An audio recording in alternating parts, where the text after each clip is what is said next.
大家好，我是大王，我是小汪。最近华人圈有2个人牵动了美国政府的心一个是缅甸诈骗集团的首领陈志，美国政府没收了他价值150亿美元的比特币，现在 CIA 还在通缉他。他的故事我们后面专门做一期节目讲。今天讲另一位北大毕业的南美芬太尼毒枭张之洞。注意这个张之洞不是腾讯2号人物张之洞那个写法，是智慧的智，栋梁的栋网上很多媒体其实都写错了很多人都看过号称美剧排名第1的《绝命毒师》，觉得其实这跟中国人好像距离挺远。这不是你最喜欢的美剧吗？对，之一吧。但实际上，这世界上真有这么一位华人大毒枭可以被称为是美国政府最想抓捕的毒枭 Top 3之一，他就是张之洞。最近他终于在经历了一场堪比好莱坞电影式的逃亡之后，被成功引渡到了美国。这个案子不仅涉及金额非常惊人，更关系到美国近年来最严重的公共卫生危机——芬太尼的泛滥。可以说，张之洞的生平如果被拍成影视剧绝不逊于《绝命毒师》，而且这个人非常传奇，他身上有几个特别值得说的点。今天我们就来讲讲他的故事。张之洞1987年出生于北京，现年38岁，可以说还是非常年轻。他曾经就读于北大附中文科班，那个年代的北大附中还是以学生自由发展为荣的从这位哥们儿来看确实好像有点太自由了。说起张之洞的天赋，那绝对是有2把刷子相传他的高考数学是满分，这肯定是有一定天赋的。资质一般的人，你再怎么学，再怎么努力，也是考不了数学满分的。当时他原本想报考的是人大的金融系。但是呢，因为数学特别好，就被北大老师给截胡了。看来我跟这个毒枭有一个共同点，就是数学比较好。我上小学的时候，我们数学老师就说，我的数学有天赋。就果然到了中学你看我们数学满分是150分嘛，我一般每次都能考到140分以上。然后特别难的那种题，就是很多人都只能考100以下的，我也基本上能在130以上。然后不得不说，数学好的人有一个特点就是确实我们的反应能力比较快，就是生活中遇到什么事情，一般我们也会很快就想出一个解决办法，甚至好几个解决办法。这点我证明小汪是特别灵的那种。北大的招生老师之所以能够截胡张之洞呢，是因为北大在高考之后是可以点招的。这个点招是啥意思呢？俗称就是掐尖招生，就是作为中国 Top 2的院校之一的北大它有一个小特权，能够在高考之后，但是在学校的正式派位入学之前，通过各种手段提前锁定并招收成绩优秀的尖子生。张之洞被掐尖截胡就是这么一个情况，所以其他的重点院校呢对这个政策其实是不满的。他们认为这种政策会导致教育有失公平，导致马太效应，就是北大招的生源是越来越好。就是清华北大已经是 Top 2了，但是呢，他通过这种掐尖的方式，生源是保证了绝对最高的质量。所以现在呢，北大的这个点招政策已经进一步规范化，主要用于在考生成绩接近分数线、录取分数线的时候进行一些降分的录取，或者用于调剂生源。据说当时张之洞一开始是不同意点招去北大的还不想去北大呢。对，就北大呢就和他说专业你可以随便选。于是他就拿着这个招生简章选了一个当时最热门、分数最高的小语种西班牙语那00几年最热的呢就是小语种，他高中室友说当时梦想就是去北外的小语种，但是考不上，还和他说你把我的梦想给实现了。所以命运的齿轮从这一刻就开始转动了。没错，所以有的时候你就会发现，改变你命运的真的就是一个莫名其妙的人。如果不是那个北大老师把他截胡了，他现在可能就是金融圈的一个拿着高薪过着安稳生活的人当然也可能现在失业了。但现在呢，他被抓之后估计心里面也不知道是恨那个老师还是感谢那个老师。虽然这个老师当时是出于好心把他招到北大的。那说到这儿你看看他高考数学是满分的，他应该是一个理工科的准天才，但他偏偏就选了文科，学了北大的小语种。这也正应了张雪峰那句话文科生也是大有可为的。这张雪峰原来其实一直特别推崇理工科嘛，最近也蹦出这么一句话。那这个背景就大家可以看看我之前的节目就是他被封了之后重新复出之后就特别乖但是没想到还真就被他说中了，文科生居然能闹出这么大的动静。据说那个张之洞呢还曾经给北大捐款超过1000万，那你看他数学既然能考满分，就一定是一个具有理工科思维的人，这没有问题。只不过呢，他恰巧是学了文科而已，并不代表他没有理科的思维能力啊。所以你看这个中国的高考制度，那绝对厉害。高考文科生他也是要考数学，而且呢也得数学非常好才能进北大。那将来培养出的人才就是文理兼修，不得了。就像张之洞这种素质的人，他其实想转哪个行业就可以转哪个行业。那张之洞他就修炼成了绝命毒师。张之洞是在2006年入读了北大外国语学院的西语系，他2010年毕业。据了解他的人说，他对这个专业其实是一点都不喜欢，中途呢还休学过，最后是延迟毕业。不过也有人说，他大一呢就能够用西班牙语来演讲。这两个说法呢，其实可能也并不矛盾，就是他天赋就是在那儿，他稍微一学，就学得非常会，非常有语言天赋。但喜不喜欢呢，可能就是另一回事儿。但不管怎么说呀，后来他去了墨西哥之后，据说他很快这个语言水平就和当地人根本没有差异了，这也体现了他的天赋哈。休学的时候他就去了墨西哥，因为中国有公司在那边开铁矿嘛，他就去当翻译。毕业之后他曾经在一家从事铁矿石出口的公司工作了多年，积累了大量的国际贸易经验和人脉。据他的同学回忆说，他的西语极其的流利，社交能力又特别强，三教九流就没有他不认识的。真正的转折发生在2020年前后，在新冠疫情发生前他就又从中国来到了墨西哥，并且很快就融入了当地的社会，和当地的这个毒品集团的千金结婚了，获得了墨西哥的公民身份。由于他能够流利的说西班牙语，这就让他能够深入西班牙贩毒集团的核心圈子。他的化名多达10几个，包括像王哥 Brother 王这个是最被知名的他的化名，还有 BW Pancho 呵 EL Channel。这个 EL Channel 呢是中国人在西语圈的这个惯常的一个常用称呼哈，还有 Mr. T Nelson 等等。他的这些化名帮助他在不同的犯罪网络中游走。这些称呼呢，分别被不同的集团、不同的渠道使用。据说他就不是在一条线上搞活动，而是可以在不同团体之间流动的这么一个中间的协调者的这么一个角色哈。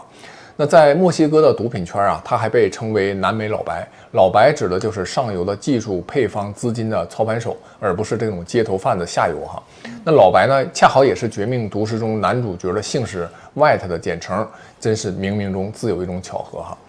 那独立记者就指出他指挥着中方和墨西哥两头的这个运作的网络，掌控了大约150家公司和170个银行账户。这个角色被视为是一个完整网络的调度者，而不是跑腿人员，他绝对是一个核心角色。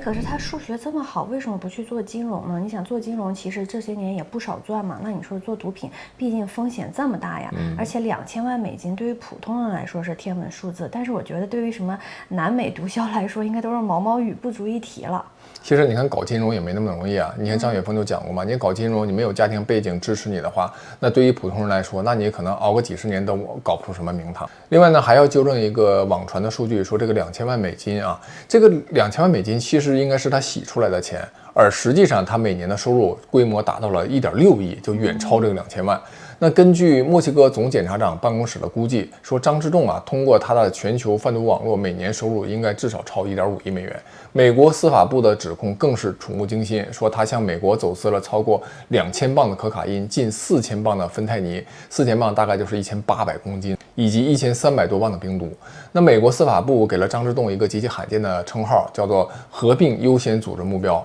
这是专门留给那些具有广泛的犯罪历史、对国家安全构成重大威胁的顶级犯罪分子的标签。墨西哥国家安全部长称他为重要的国际洗钱操作者，指控他在2020年到2021年仅在美国就洗钱至少2000万美元嘛，就之前那个2000万这个数字的来源使用了呢超过150家的这个空壳公司和170个银行账户。他这么一个本来是北大的精英，为什么要走这条道呢？从外部的机遇看，这张之洞他就是赶上了一个特殊的时间窗口。就00几年的时候，小语种很热，他选择了西班牙语，恰好呢就打开了通往拉美市场的大门。休学的时候，他又去墨西哥当翻译又积累了当地的一些人脉和社会关系。他和墨西哥的女子结婚之后，获得了公民身份，又进一步打通了深入本地社会的这么一个渠道。这一系列看似巧合的选择，为他后来的事业其实铺垫了一个基础设施。网络上有一种调侃式的表述，就是把北大西语、国际关系学院、东与西啊并列，意思啊就是这些院系出来的一部分人常年就被吸入到拉美线或者中东线去跑商务啊，跑灰色物流，甚至跑那种地下金融和准情报的对接。那这些网络上的信息啊，就显示其实它的轨迹应该不完全是偶然，而是拉美路线的一个深化版哈。从能力维度上看，其实张之洞他具有3种戏剧学能力的叠加。首先，他精通西班牙语，这不是普通的交流水平而是能够深入当地社会，能够理解文化语境的程度是有天赋他还有这个理工科的思维，数学满分的这种背景和能力，让他具备了那种处理复杂系统、优化流程的能力。他还懂化学，不仅能够协调供应链，还能亲自培训制毒的技术。美国执法部门调查就发现，张之洞他不仅仅是个中间商，他不仅在中国有人脉和渠道，能够进口化学原料，还懂制毒的技术，甚至为西班牙的毒贩提供制毒的培训。有报道就说他为西班牙这个毒贩建立了洛杉矶和亚特兰大的培训和物流单元。从这个利润结构来看，芬太尼对于毒贩来说是梦一般的存在，它造价低廉、易成瘾、极方便运输，更重要的是利润非常惊人。花费8万美元批发1000克的芬太尼，转手就可以在街头卖到总价160万美元，是海洛因利润的20倍。芬太尼的合成成本仅为海洛因的1/10，利润却高达20倍，2毫克极有可能致命。毒品经济学现在已经变天了，这也是为什么美国最近几年这个贸易战把芬太尼总是摆在最重要的议题之一。又有人说了，这个张之洞是不是也不一定是为了钱你看，毕竟是一个精英嘛，他可能就喜欢这种刺激彪悍的体验。确实，你看从他这个逃跑时的这个周密的计划，从软禁到挖地道逃脱，然后又使用了多辆汽车来迷惑执法部门，乘坐私人飞机逃往了古巴，用假护照试图进入俄罗斯，这一系列操作如果拍成电影的话，绝不逊色任何一部好莱坞大片。是我刚想说，这不就是我们看的美国大片里 CIA 追逐那些国际逃犯的经典桥段吗？可以说张之洞的真实心理现在也没有人特别清楚，也许他就是不知不觉陷入了这条道路。原因之一可能就在于他就像《绝命毒师》里的老白一样，他发现自己太擅长于干这个了，又来钱那么快，以至于欲罢不能。当然我们必须要指出能力本身是中性的，关键就在于你用在什么地方。张之洞的悲剧就在于他把天赋、教育、人脉全投入到了一个能够摧毁无数家庭、制造社会灾难的这个产业之中。张之洞按照美国的指控，就成为了连接中国化学品生产商和墨西哥贩毒集团的一个关键枢纽。他被认为是美国芬太尼危机背后重要的推手之一。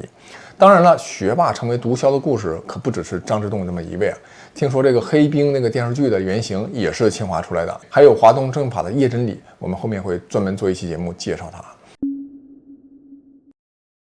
张之洞的犯罪网络有多精密多夸张呢？根据美国政府的披露，就是他建立了一个跨国的犯罪网络，分为几个关键部分。首先就是关于中国的这个化学品供应链，他利用在中国的人脉和渠道，从中国的广东、浙江化工厂采购了 NPP、ANPP 等等前体化学品，以医药中间体名誉出口。然后就是墨西哥的生产和分销网络，他和西纳罗亚和哈利斯科新一代的贩毒集团进行合作，提供化学品并且培训他们这个制毒的人员经过墨西哥的曼萨尼约港入境，流入这2大集团的超级实验室。张之洞亲自培训墨西哥毒贩制毒技术，将芬太尼合成的成本压到了每公斤3000美元，使这个毒品的纯度稳定在90%以上，远超传统的工艺。特别要说的是，他被称为哈利斯科新生代集团中的中国籍操盘手，同时又被称为是与西纳罗亚集团有直接勾连的人物。也就是说，他并不是只为一家集团来进行服务，而是同时为墨西哥境内最头部的2个贩毒集团工作。这一点在墨西哥语境里是极少见的，因为这2大集团传统上那是竞争关系，就可见张之洞这个斡旋和沟通协调的这个能力非常之强了。有当地的媒体就说张之洞的这个律师代表团队和西纳罗亚集团最高层的那个法律班底那都是同一个档次的，非常豪华。第三呢，就是美国的分销网络说他在洛杉矶和亚特兰大设立了毒品的分销中心，将芬太尼和可卡因从墨西哥运入美国，然后再分销到伊利诺伊州乔治亚州还有密歇根州等等这些地方最后呢，就是这个洗钱网络。毒品销售的钱款在乔治亚州和加利福尼亚州这个藏匿处收集，然后通过复杂的空壳公司和银行账户网络洗白，最终流入到张之洞在墨西哥可以访问的账户。而且随着科技的进步，现在犯罪集团他们已经进入了区块链时代，就是传统的贩毒集团往往需要3个月才能完成这个资金的转移，现在只需要72个小时就可以完成。张之洞在毒品交易中啊，他经常是使用暗语，比如这咖啡代表可卡因，食物代表芬太尼，来掩盖这个货运和付款的一些交易的一些细节。他的犯罪集团横跨了多大洲，被形容为墨西哥毒枭化学机器背后的隐形建筑师。他的网络遍布了美国、中美洲、南美洲、欧洲和日本啊。与墨西哥最臭名昭著的2大贩毒集团就建立了深度的合作关系。在2024年的10月，在美国的施压之下，墨西哥的军方和警方啊，在墨西哥城西侧的圣达菲高等住宅区实施了联合行动，包括安全与公民防护部门、海军、陆军、联邦总检察署、国民警卫队等多支力量一起参与。你看这个张之洞的影响之大，这些部门啊就直接突击了一处豪宅，就将张之洞拿下了。这一步呢，当时被描述成高规格、预谋性极强的一个抓捕哈，绝对不是那种普通的那种街头的缉拿。当时呢，他是应美国政府的引渡请求被抓的。美国联邦法院在2022年的时候就已经在亚特兰大对他提起了诉讼，指控他贩毒和洗钱哈。但接下来发生的事情让所有人都震惊了，就是电影情节一样的。墨西哥一名联邦法官居然批准将张之洞从最高安全级别的监狱转移到民宅软禁。名义上呢是由国民警卫队来负责看守啊。当时啊，墨西哥的总统克劳迪亚对此啊非常愤怒，他就公开批评说他被批准软禁毫无根据，他认为这个司法系统就存在腐败。总统层面直接点名了法官，说没有任何理由就给了居家监禁，这个决定根本就不应该出现。显然呢，这个里面是有人收钱办事了。那张之洞的这个后来的越狱绝非是偶然。2025年的7月11号，就在美国乔治亚州联邦法院对他提出新指控的几天之后，张之洞啊就从软禁地点逃脱了。据说啊，他直接从房子下面打通了一个通道，然后就消失在这个地道里，而不是从大门离开的。多家来源就把这一幕比作著名的毒枭挖地道的一个经典的手法。独立调查记者描述还强调说，他的消失的时间点正好与美国检察官向法院提交一份详细的继续羁押申请在同一天。当美国方面在法庭上请求把他牢牢地扣住的同时，他已经实际上脱身了。他这个逃跑计划极其的精密，脚踝监控器都失去了信号哈。逃脱之后呢，他并不是简单的在墨西哥境内潜伏，而是立刻启用了更高层级的撤离资源。他先利用多辆车来迷惑跟踪，然后就登上了一架私人飞机离开了墨西哥。这说明他具有快速调动私人航空资源的能力。当然，对毒枭来说这非常简单了哈。他这种撤离规模在墨西哥贩毒集团的叙事里面，其实也属于比较高级别的了。你想动用这么多的力量，一般也只留给那个最顶层的操盘人员。那在墨西哥贩毒集团的协助下，他就乘私人飞机逃到了古巴。国际刑警组织8月份就对他发出了红色通缉令。这个时候啊，张之洞似乎觉得古巴呢也不够安全，他决定就前往美国没有引渡协议的这个俄罗斯。他就使用了假护照登上了飞往俄罗斯的航班。但就在他以为这个计划天衣无缝的时候，命运给了他一击。俄罗斯的海关就发现他这是一个假护照，拒绝让他入境，然后就将他遣返回了古巴。俄罗斯这个决定非常耐人寻味啊！如果俄罗斯当局知道张之洞的真实身份，但他们就很有可能会扣留他进行审讯，然后搜集有关美国犯罪地下世界的情报但俄罗斯迅速的就将他遣返了，就说明他们可能真不知道他到底是谁2025年7月31号的时候，他在古巴呢就被正式的扣押了。古巴给他的指控不只是与毒品有关，还有包括这个伪造证件啊，还有人口贩运等等。在墨西哥政府的外交努力之下，古巴最后同意将张之洞遣返到墨西哥。古巴和墨西哥政府关系呢一向是还不错的那古巴外交部呢也在声明中说，在正式引渡请求之后，他们就把这个人交给了墨西哥当局。墨西哥的安全部长当时在社交媒体上还发表了感谢古巴的宝贵配合的这种措辞。在10月23号，张之洞就被古巴遣返到了墨西哥。这一回，墨西哥政府就不再犯错了，立即将他交给了美国。全过程由墨西哥多部门联合执行，包括联邦总检察署国防系统海军系统、安全与公民防护部门、外交部门、国民警卫队等等你说这么一个人动用了这么多个部门，这是一个全政府级别的押解行动。在10月24号的时候，张之洞就被正式引渡到了美国，目前已经被美国执法部门拘押。回顾他这个整个的逃亡过程，确实就堪比好莱坞的大片儿。你看，从软禁到挖地道，到乘私人飞机逃往古巴，然后用假护照试图进入俄罗斯，最终呢在古巴被捕并被遣返。这场横跨3大洲的追捕历时了3个多月，动用了墨西哥、美国、巴西、俄罗斯以及国际刑警组织的力量。对，难以想象他是一个北大毕业生，而且才30几岁。你想，北大毕业生和国际毒枭这2个词，总感觉一点都不搭呀。没错。现在张之洞已经在美国执法部门手里了，他将面临一个什么样的审判结果呢？根据公开的信息来看，张之洞最初是在2022年被乔治亚州亚特兰大联邦法院起诉的